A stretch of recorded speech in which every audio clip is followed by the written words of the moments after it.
Skillful Means in the Teaching of Vimalakirti. The Skill of a Buddhist Saint. The teaching of Vimalakirti is a work which has been widely used among the schools and sects of Mahayana Buddhism, and Kumarajiva's Chinese version remains popular in Japan to this day.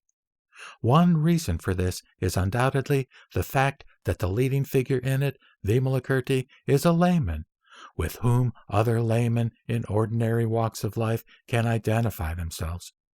As a layman, however, he is by no means the model of subservient piety which clergy the world over have traditionally preferred, but instead a devastating leveler.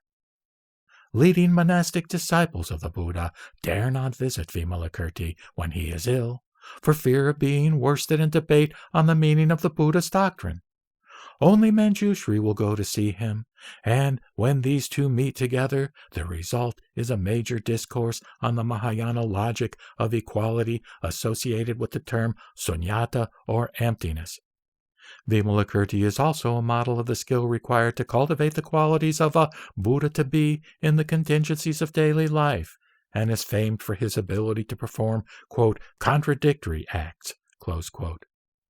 The household life is supposed to be full of hindrances, but the portrait of this householder, who is at the same time a freely ranging bodhisattva, has proved to have great attraction for the practically minded. In all this, the idea of skillful means is closely associated with the way in which his behavior and self-understanding are characterized. The tour de force of the sutra is Vimalakirti's encounter with Manjushri, and it is in that context that many occurrences of the term skillful means are clustered. Indeed, Chapter 5 contains about 2/5 of the total incidents of the term. The important opening chapters, which set the scene and delineate Vimalakirti's character, have their fair share, but the remaining chapters have scattered cases only.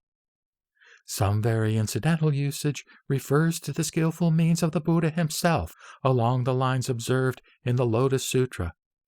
In Chapter 11, for example, we read that the, quote, skillful means of the Buddhas are inconceivable, close quote, and, quote, Sakyamuni Buddha certainly has ability in this clever practice of skillful means, close quote. In Chapter 13, however, the only other case in the whole of the last 6 chapters, we read, quote, if someone hears a sutra like this, believes and understands, receives and preserves, reads and recites it, and by the power of skillful means he explains it in detail and makes its meaning clear for the sake of all the living, then, because he has preserved the Dharma, this will be called the worshipful celebration of the Dharma, close quote. In this case, therefore, it is the follower who is called upon to exercise skillful means. And indeed, by contrast with much of the Lotus Sutra, the usage in the teaching of Vimalakirti is mainly concerned with skillful means as an ability commanded by bodhisattvas. It refers both to bodhisattvas in general and, of course, to Vimalakirti in particular. The main initial portrait of Vimalakirti himself is given in the 2nd chapter of the sutra, which is even entitled Skillful Means.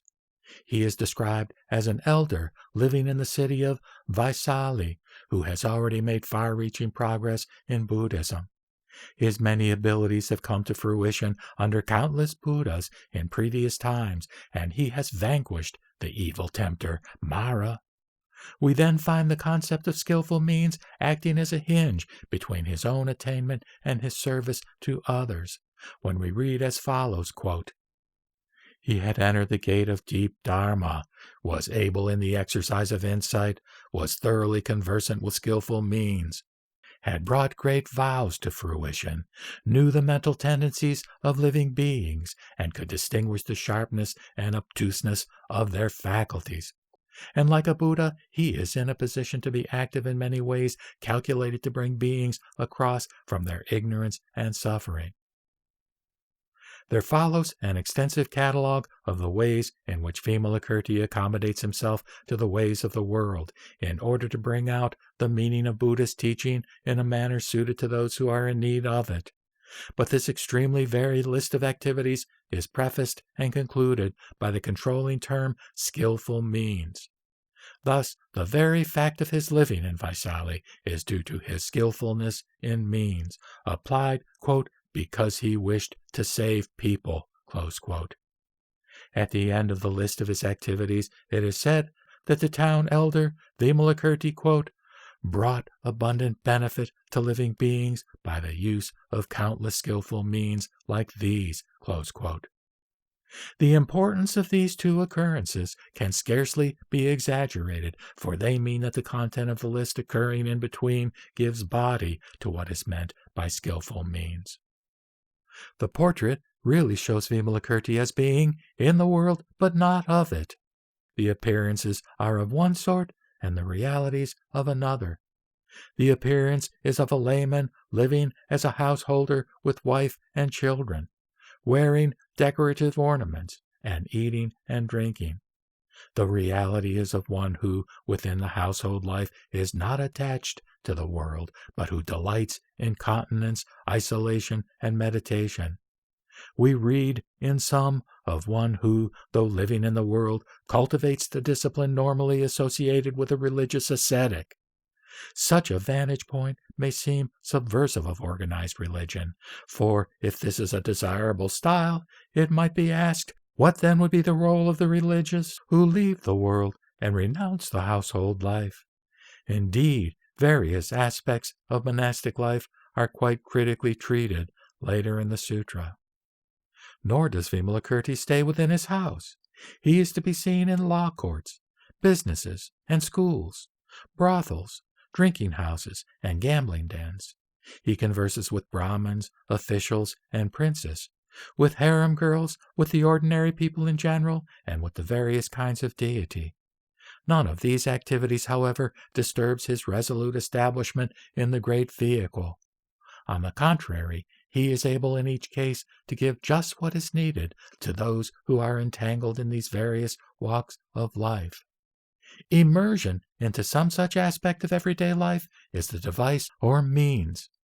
The resolution of the device, the ripening of its fruit, seems to take place according to one or other of two principles. In some cases, what is evil or unsatisfactory is steadily confronted by the unshakable qualities of the bodhisattva, while in other cases the good which lies within samsaric existence is singled out and confirmed by his friendship and guidance.